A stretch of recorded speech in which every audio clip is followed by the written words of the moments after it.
Meet the editors. ആഘോഷിക്കാനുണ്ടോ എന്നാണ് ചോദ്യം.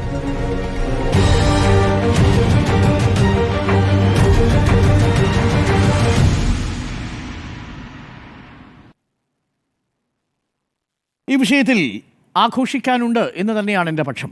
എന്നാൽ ആ ആഘോഷത്തോടൊപ്പം തന്നെ കൂടുതൽ ജാഗ്രത വേണ്ടുന്നൊരു സമയം കൂടിയാണ്. ഇനി ഒരു വർഷം കൂടി ഈ സർക്കാരിന് മുന്നിലുണ്ട്.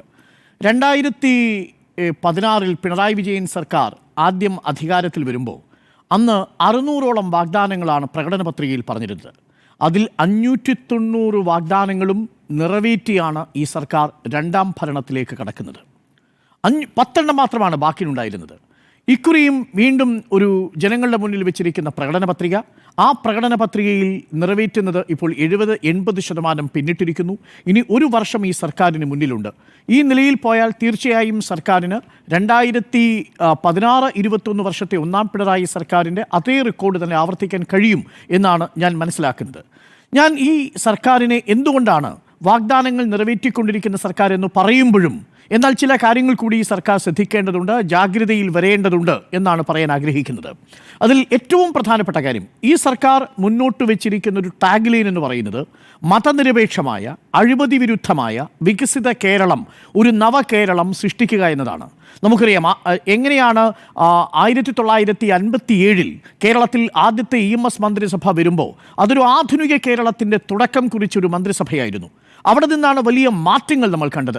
നിയമനിർമ്മാണത്തിലൂടെ ശക്തമായിട്ടുള്ള ഒരു സാമൂഹിക ഉദ്ധാരണത്തിന്, സാമൂഹിക വികസനത്തിന് കേരളം തുടക്കം കുറിക്കുന്നതാണ് EMS മന്ത്രിസഭയിൽ നമ്മൾ കണ്ടത്. അവിടെയാണ് വളരെ പ്രധാനപ്പെട്ട ചില ബില്ലുകൾ പാസ്സാക്കപ്പെടുന്നത്. എന്തിനേറെ ഈ നമ്മളുടെ ഭൂമിയെക്കുറിച്ചുള്ള നമ്മളുടെ സങ്കല്പങ്ങൾ പോലും മാറുകയും കുടുംബ ബന്ധങ്ങൾ മാറുകയും ഒപ്പം സാമൂഹിക പുരോഗതിക്ക് ആക്കം കൂട്ടുന്ന തരത്തിൽ, മനുഷ്യന് അഭിമാനം കിട്ടുന്ന തരത്തിൽ, പണിയെടുക്കുന്ന തൊഴിലാളിക്ക് അവകാശം സ്ഥാപിക്കുന്ന തരത്തിൽ മനുഷ്യനെ ഒരു അടിമയായിരുന്ന മനുഷ്യനെ ഒരു മലയാളിയാക്കി, ഒരു മനുഷ്യനാക്കി മാറ്റാൻ ശ്രമിച്ചു എന്നതാണ് ഒന്നാം EMS മന്ത്രിസഭയുടെ ഒരു പ്രത്യേകത.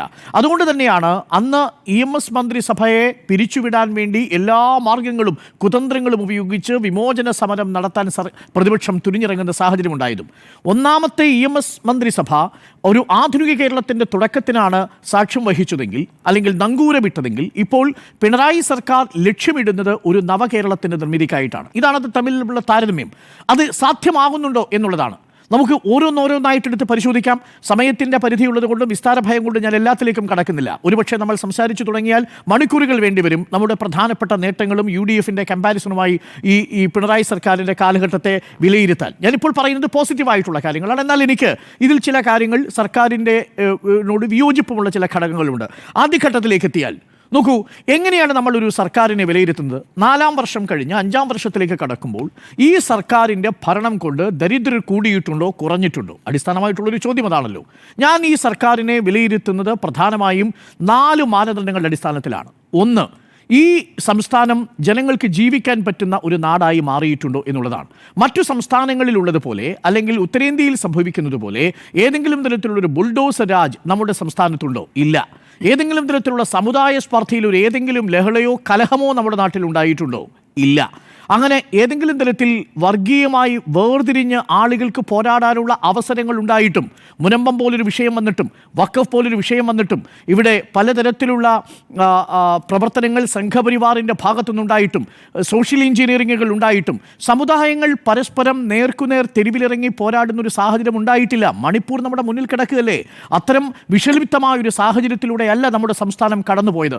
ഇന്നും നമ്മൾ ഒറ്റക്കെട്ടായി നിന്ന മതനിരപേക്ഷമായിട്ടുള്ള സമുദായ സൗഹാർദ്ദം നമ്മൾ പാലിക്കുന്നുണ്ടെങ്കിൽ തീർച്ചയായും രാഷ്ട്രീയ കക്ഷികൾ ഇത് വ്യത്യസ്ത തരത്തിൽ ഉപയോഗിക്കുന്നുണ്ടാവാം. പക്ഷേ ഇപ്പോഴും ഇന്ത്യയിൽ സമുദായ കലാപങ്ങളോ സ്പർദ്ധയോ ഇല്ലാതെ സമാധാനത്തോടു കൂടി ജീവിക്കാൻ കഴിയുന്ന നാടാണിത് എന്നുള്ളത് നമ്മൾ തെളിയിച്ചു കഴിഞ്ഞതാണ്. അതുകൊണ്ട് തന്നെയാണ് 4 വർഷം പൂർത്തിയാകുമ്പോഴും ഒരു സമുദായ സംഘർഷമില്ലാതെ കാര്യങ്ങൾ മുന്നോട്ട് കൊണ്ടുപോകാൻ സാധിച്ചു. മതനിരപേക്ഷമായി തന്നെ നമുക്ക് മുന്നോട്ട് കൊണ്ടുപോകാൻ കഴിഞ്ഞു. അതും ഒട്ടേറെ വിഷയങ്ങൾ നമ്മുടെ മുന്നിൽ വന്നിട്ടും എന്നുള്ളതാണ് അതിലേറ്റവും പ്രധാനപ്പെട്ട കാര്യം. രണ്ടാമത്തേതാണ് ഞാൻ നേരത്തെ സൂചിപ്പിച്ച ദരിദ്രരുടെ കണക്ക്. അതിദരിദ്രരുടെ കണക്ക് കണക്ക് ഇന്നിപ്പോൾ മുഖ്യമന്ത്രി പറയുന്നുണ്ട്. അതിദരിദ്രരുടെ കണക്ക് നമ്മുടെ സംസ്ഥാനത്ത് ദേശീയ ശരാശരി അപേക്ഷിച്ച് എവിടെ നിൽക്കുന്നു? ദേശീയ ശരാശരി, അതായത് രാജ്യത്തെ മൊത്തം അതിദരിദ്രരായവരുടെ പെർസെൻറ്റേജ് നമ്മൾ എടുത്താൽ മൊത്തം ജനസംഖ്യയുടെ 11.28%. നമ്മുടെ സംസ്ഥാനത്തെ അതിദരിദ്രരുടെ കണക്ക് എത്രയാണെന്നറിയാമോ? അത് 0.48% മാത്രമാണ്. ദേശീയ ശരാശരി 11.28. നമ്മുടെ സംസ്ഥാനത്ത് അതിദരിദ്രരായിട്ടുള്ളവരുടെ എണ്ണം 0.48 മാത്രമാണ്. ഇത് ഒരു പ്രധാനപ്പെട്ട കണക്കാണ്. അതിൽ കൃത്യമായ കണക്കുണ്ട്. 64,006 വിശദമായ സർവേ നടത്തി 64,006 കുടുംബങ്ങൾ അതിദരിദ്ര പട്ടികയിലുള്ളവരാണെന്ന് കണ്ടെത്തി. അതിൽ എത്ര പേരെ ഇപ്പോൾ മാറ്റിക്കഴിഞ്ഞു? 59,707 കുടുംബങ്ങളെ അതിദരിദ്രരുടെ പട്ടികയിൽ നിന്ന് നമ്മൾ മാറ്റി അവരെ വിമുക്തരാക്കി കഴിഞ്ഞു. 79% നമ്മൾ നിറവേറ്റി കഴിഞ്ഞു. ഇനി കേവലം 11% മാത്രമാണ് ഈ പട്ടികയിൽ അവശേഷിക്കുന്നത്. അത് ഈ നവംബറോടുകൂടി കേരളം അതിദരിദ്രമുക്തമായിട്ടുള്ള സംസ്ഥാനമായി മാറും. അത് ഇന്ത്യയിലൊരു വലിയ നേട്ടമല്ലേ? ആ നേട്ടം കൈവരിക്കുന്ന ആദ്യത്തെ സംസ്ഥാനമാകാൻ പോവുകയല്ലേ കേരളം? നമ്പർ 1. സുസ്ഥിര വികസനത്തിൻ്റെ കാര്യത്തിൽ ദേശീയ റാങ്ക് ആർക്കാണ്? കേരളത്തിനല്ലേ. മാനവ വിഭവശേഷിയുടെ കാര്യത്തിൽ ദേശീയ റാങ്കിങ് ആർക്കാണ്? അത് കേരളത്തിനല്ലേ. എത്രയെത്ര റാങ്കുകളാണ് കേരളത്തിൽ കഴിഞ്ഞ നാളുകളായി വന്നുകൊണ്ടിരിക്കുന്നത്? ആ റാങ്കുകളെല്ലാം വ്യവസായ സൗഹൃദത്തിൻ്റെ കാര്യത്തിൽ കേരളം ഒന്നാം സ്ഥാനത്തല്ലേ. വിദ്യാഭ്യാസത്തിൻ്റെയും സാർവത്രികമായിട്ടുള്ള സൗജന്യ ആരോഗ്യ പരിചരണത്തിൻ്റെയും കാര്യത്തിൽ 1-ാം സ്ഥാനം കേരളത്തിനല്ലേ. പല തട്ടുകളിൽ കേരളം 1-ാം സ്ഥാനത്ത് നിൽക്കുന്നു. അതുമാത്രമല്ല, കേരളം പരമ്പരാഗതമായി പിന്നാക്കം നിന്നിരുന്ന ഒന്നായിരുന്നു തനത് നികുതി വരുമാനം. ആ തനത് നികുതി വരുമാനത്തിൻ്റെ പിരിച്ചെടുക്കൽ കാര്യത്തിൽ ഇപ്പോൾ കേരളം മുന്നോട്ട് പോയിട്ടില്ലേ. അപ്പോൾ സർവ്വ മേഖലകളിലും ദേശീയ തരത്തിൽ ഒരു കുതിപ്പുണ്ടാക്കാൻ കേരളത്തിന് കഴിഞ്ഞു എന്നുള്ളതാണ് എൻ്റെ പക്ഷം. അതിൽ ഏറ്റവും പ്രധാനമായി ഞാൻ കാണുന്നത്, ഒന്ന്, സമുദായ സൗഹൃദത്തോടുകൂടി സാമുദായിക സൗഹൃദം നിലനിർത്തിക്കൊണ്ട് മതനിരപേക്ഷമായൊരു സാമൂഹിക ജീവിതം നമുക്ക് തുടരാൻ കഴിഞ്ഞു എന്നുള്ളതാണ്. അത്തരത്തിലുള്ള കലാപ സാധ്യതകളെല്ലാം നമ്മുടെ നാട്ടിൽ ഉണ്ടായിരുന്നില്ല എന്നുള്ളതാണ്. രണ്ടാമത് സർക്കാരിന്റെ നേട്ടമാണോ? നേട്ടമാണ്. കേരളത്തിലെ ജനങ്ങളുടെ സമീപനമാണ്. ആ പൊതു സമീപനത്തെയാണ് മണിപ്പൂരിലും ജനങ്ങൾക്ക് പൊതു സമീപനം ഉണ്ടായിരുന്നു. കേരളത്തിലെ പൊതുജനത്തിന്റെ സമീപനം എന്നുള്ളത് മതസൗഹാർദ്ദത്തിൻ്റെതാണ്. അതൊരു സർക്കാരിന്റെ നേട്ടമല്ല. സ്റ്റേറ്റിൽ നോക്കൂ, നിങ്ങൾ മുനമ്പം പോലൊരു വിഷയം ആളിക്കത്തിക്കാൻ ശ്രമിച്ചത് ആരാ? മുനമ്പം വിഷയത്തിൽ ആരോടൊപ്പമാണ് ചേർന്നത്? ആ മുനമ്പം വിഷയത്തെ എത്ര സമചിത്തതയോടെ കൈകാര്യം ചെയ്തത്? ഒടുവിൽ എന്താ പറഞ്ഞത്? സർക്കാർ എടുത്ത നിലപാട് ശരിയാണെന്ന് തെളിഞ്ഞില്ലേ? വഖഫ് ബില്ല് കൊണ്ടുവന്നാൽ പ്രശ്നം മാറുമെന്ന് പറഞ്ഞിട്ട് വഖഫ് ബില്ല് കൊണ്ടുവന്നിട്ട് പ്രശ്നം മാറിയോ? ഈ വിഷയം ആദ്യം മുതലേ മുനമ്പം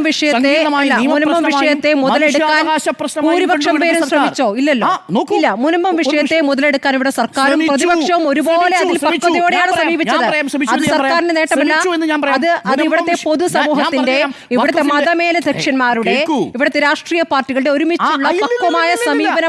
പക്വമായ സമീപനമൊന്നും ആയിരുന്നില്ല. ആരാണ് വഖഫിന് അനുകൂലമായിട്ട് നിയമനിർമ്മാണത്തിൽ ഒപ്പുവെക്കണമെന്ന് പറഞ്ഞത്? ഇവിടുത്തെ മതമേലധ്യക്ഷന്മാരല്ലേ. ആ നിലപാടെന്താ കേരള സർക്കാർ എടുക്കാതെ പോയത്? കേരള സർക്കാരിനെതിരെ വിമർശനം ഉന്നയിച്ചില്ലേ? മുനമ്പത്ത് പോയി വലിയ പ്രതിഷേധം നടത്തിയില്ലേ? ബി.ജെ.പിയുടെ വലിയ ജാഥ അവിടെ കണ്ടില്ലേ? കേന്ദ്രമന്ത്രിമാർ അവിടെ വന്നില്ലേ? ബി.ജെ.പിയിലേക്ക് തന്നെ അംഗങ്ങളെ കൂട്ടത്തോടെ ഇറക്കിയില്ലേ? പക്ഷേ മുനമ്പത്തെ പ്രശ്നം ഒരു അളവിൽ കവിഞ്ഞ രീതിയിൽ താളം തെറ്റാതെ പോയതിൻ്റെ കാരണം എന്താ? സമചിത്തതയോടുകൂടി ആദ്യം രാമചന്ദ്രൻ നായർ കമ്മീഷൻ വരുന്നു. അന്ന് എന്താ പറഞ്ഞത്?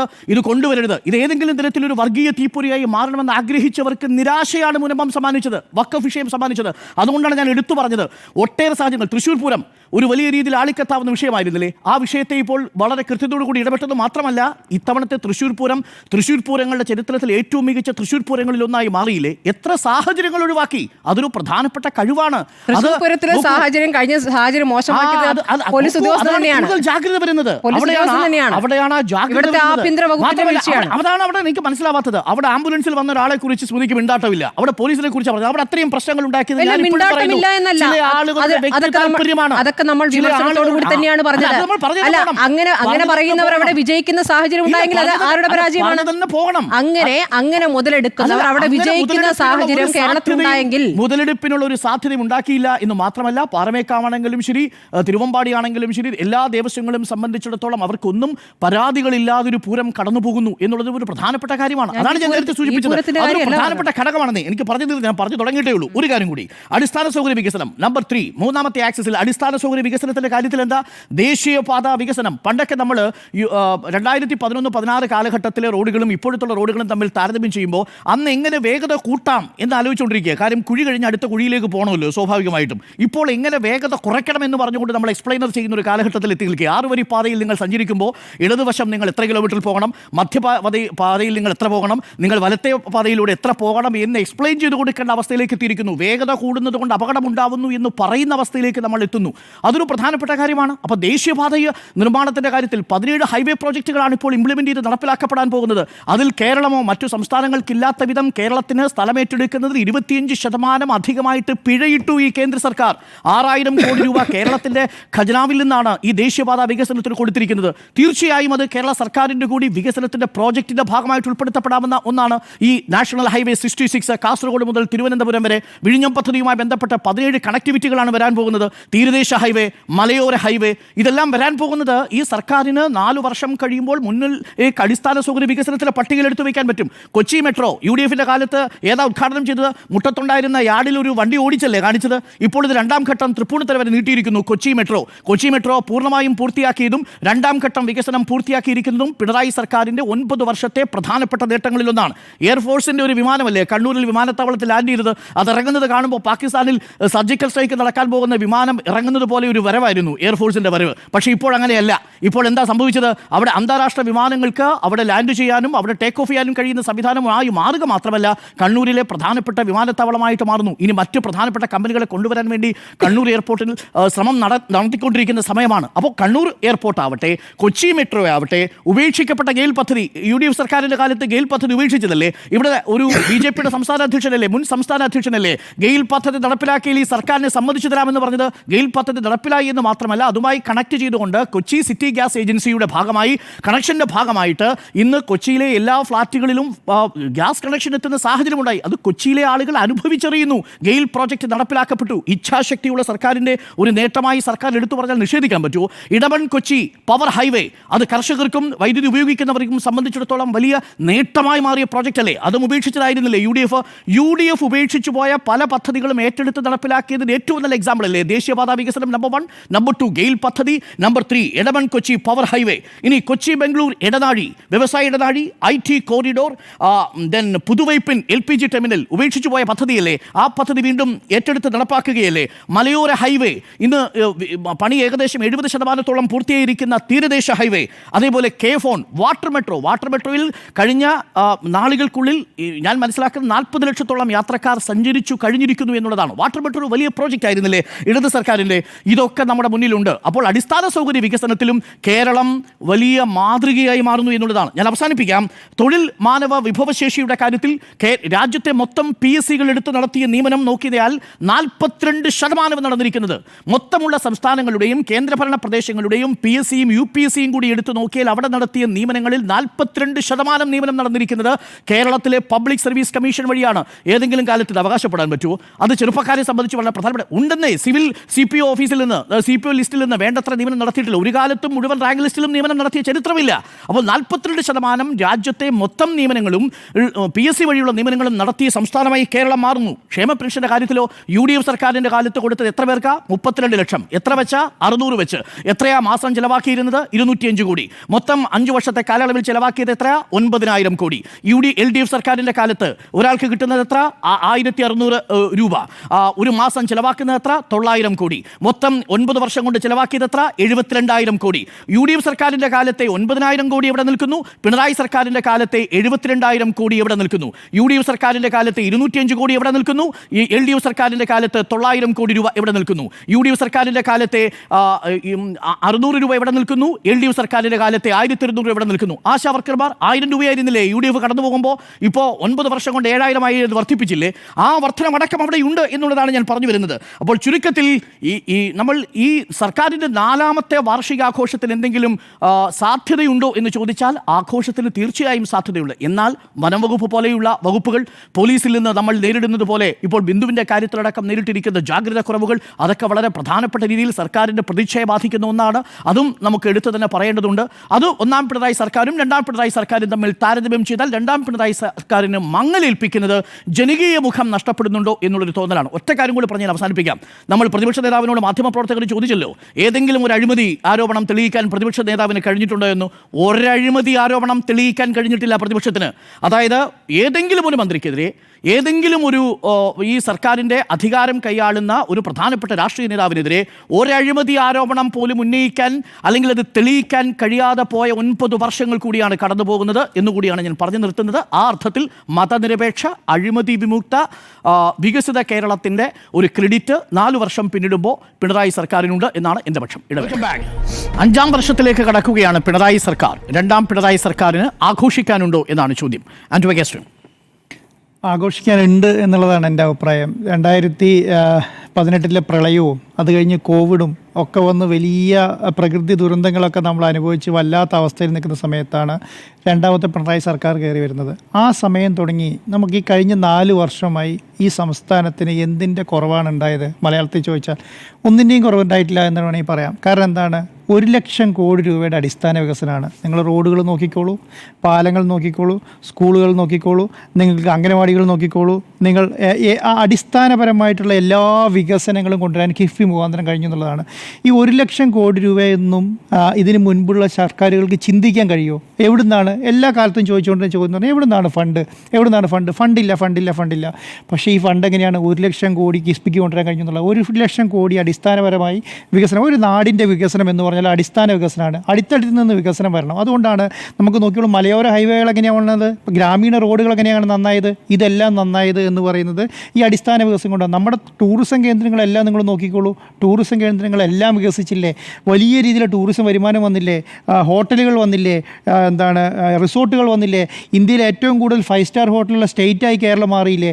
ഈ രീതിയിൽ ടൂറിസത്തിൻ്റെ ഭാഗത്തുനിന്ന് വലിയ രീതിയിലുള്ള മാറ്റം വരുത്താൻ കഴിഞ്ഞു എന്നുള്ളതാണ്. കഴിഞ്ഞ 9 വർഷമായിട്ട് നിങ്ങൾ എവിടെയെങ്കിലും പവർ കട്ട് കണ്ടോ?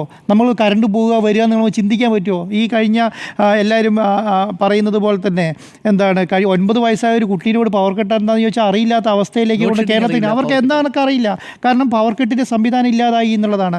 നിങ്ങൾ നോക്കിക്കോളൂ, ഒരു ധനകാര്യ വകുപ്പ് മന്ത്രിൻ്റെ കയ്യിൽ 2016 കിട്ടുന്നത് എന്താ അറിയോ? ശൂന്യമായിട്ടുള്ള ഒരു ഖജനാവാണ്. ആ ശൂന്യമായ ഖജനാവിൽ നിങ്ങൾ പറയുന്നത് പോലെ ഇപ്പോഴാണെങ്കിലും നിങ്ങൾ 600 രൂപ പെൻഷൻ കൊടുത്തു 1600 രൂപ പെൻഷൻ കൊടുത്തിട്ട് സർക്കാർ കൊണ്ടുനടക്കുന്നില്ലേ? നിങ്ങൾ ഈ പറഞ്ഞ സംവിധാനങ്ങളെല്ലാം നല്ല രീതിയിൽ കൊണ്ടുവന്നില്ലേ? അത് മാത്രമല്ല, നിങ്ങൾ എവിടെയെങ്കിലും അടുത്ത കാലത്ത് എവിടെയെങ്കിലും ഏതെങ്കിലും ഒരു പട്ടിണി മരണം ഈ നാട്ടിൽ കേട്ടോ? ഒരു സ്ഥലത്ത് നിങ്ങൾ കേട്ടോ? അല്ലെങ്കിൽ നിങ്ങൾ ഈ പറഞ്ഞ പോലെ ഏതെങ്കിലും പ്രശ്നങ്ങൾ നിങ്ങൾ കണ്ടോ? ദാരിദ്ര്യത്തേക്ക് താഴെയുള്ള ആരെങ്കിലും ഒരു വാർത്ത നിങ്ങൾ ഏതെങ്കിലും പത്രത്തിൽ വായിക്കുന്നുണ്ടോ? ഒന്നും നടന്നിട്ടില്ല എന്നുള്ളത് മാത്രമല്ല, കാസർഗോഡ് തുടങ്ങി തിരുവനന്തപുരം വരെ ഒറ്റ സിറ്റിയായി സംസ്ഥാനം മാറി.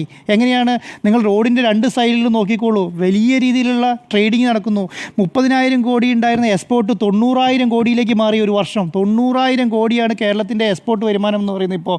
അപ്പോൾ ഇത്രയും അധികം. അതുപോലെ തനത് വരുമാനം മാറിയില്ലേ? ടാക്സിൻ്റെ പിരിവുമ്പോൾ GSTയിൽ ഏറ്റവും കൂടുതൽ സൗത്ത് ഇന്ത്യയിൽ പിരിക്കുന്ന സംസ്ഥാനങ്ങളിൽ ഒന്നായിട്ട് കേരളം മാറിയില്ലേ? അങ്ങനെ വലിയ രീതിയിലുള്ള മാറ്റം നമുക്ക് കണ്ടിട്ടുണ്ട്. പഞ്ചായത്ത് കാര്യത്തിൻ്റെ മന്ത്രി നോക്കിക്കോളൂ, പഞ്ചായത്ത് കാര്യം നോക്കിക്കോളൂ. കേരളത്തിലെ പഞ്ചായത്ത് മുഴുവൻ ഡിജിറ്റലൈസ് ചെയ്തില്ലേ?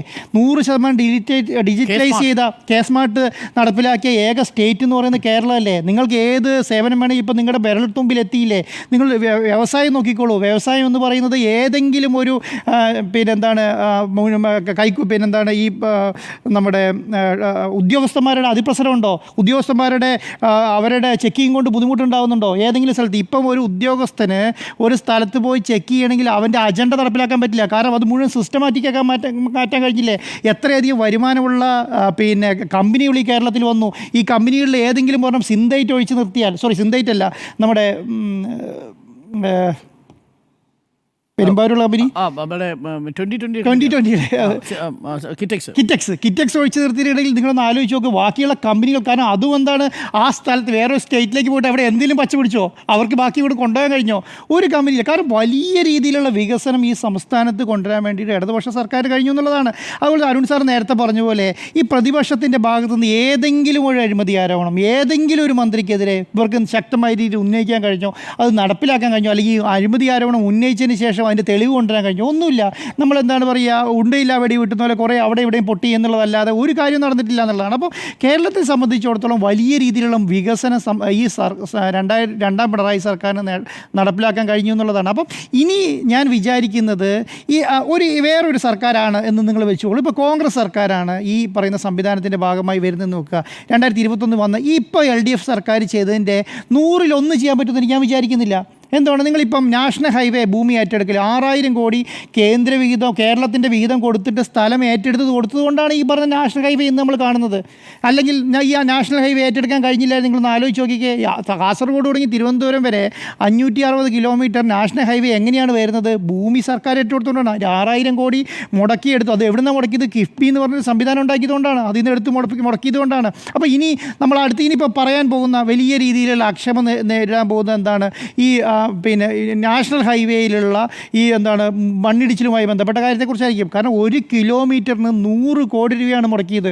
എന്തിനാണ് 1 കിലോമീറ്ററിന് 100 കോടി രൂപ കേന്ദ്ര സർക്കാർ കൊടുത്തത്? അതിന് കാരണം എന്ന് പറയുന്നത് ഈ കേരളത്തിലെ ഭൂപ്രകൃതിക്ക് അനുസൃതമായി ഈ പറയുന്ന ഹൈവേ പണിയാൻ വേണ്ടിയിട്ടാണ്. അത് പണീൻ്റെ ഉത്തരവാദിത്തം കേന്ദ്ര സർക്കാരിൻ്റെയാണ്. അത് പണീൻ്റെ ഉത്തരവാദിത്തം നാഷണൽ ഹൈവേ അതോറിറ്റിൻ്റെയാണ്. അത് കേരള സർക്കാരിൻ്റെ അല്ല. ആ കേരള സർക്കാരിൻ്റെ ഉത്തരവാദിത്തത്തിൻ്റെ കീഴിൽ അത് കൊണ്ടുവരാനും പറ്റില്ല. പക്ഷേ എന്ന് വെച്ച് കേരളത്തിലെ ഹൈവേയുടെ അതിൻ്റെ ക്രെഡിറ്റ് കേരള സർക്കാരിന് ഇല്ലാതാവില്ല. അത് എങ്ങനെ ഇല്ലാതാവുന്നത്?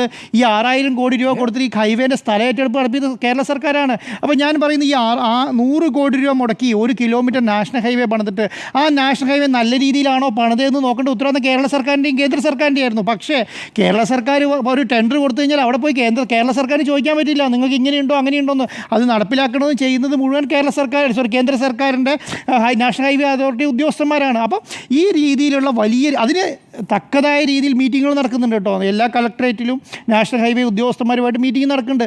അവിടെ നിങ്ങൾ ചെന്ന് എന്ത് പറയുന്നത് വലിയ കാര്യമുണ്ടെന്ന് നമുക്ക് തോന്നുന്നില്ല. പക്ഷേ ഞാൻ വിചാരിക്കുന്നത് ഇതുപോലെയുള്ളൊരു വലിയ രീതിയിലുള്ള നേട്ടം നടപ്പിലാക്കാൻ കഴിഞ്ഞത് പിണറായി സർക്കാരിന് മാത്രമാണ്. ഞാനിപ്പോൾ ഈ മീറ്റ് ഡേസിന് കയറുന്നതിന് മുൻപ് ഞാൻ നോക്കുമായിരുന്നു, ഓരോ മന്ത്രിമാരുടെ പേരെടുത്ത് വെച്ച് നോക്കുമായിരുന്നു. നമ്മൾ റവന്യൂ മിനിസ്റ്റർ തുടങ്ങി ഇങ്ങോട്ട് നോക്കിക്കോളൂ നിങ്ങൾ.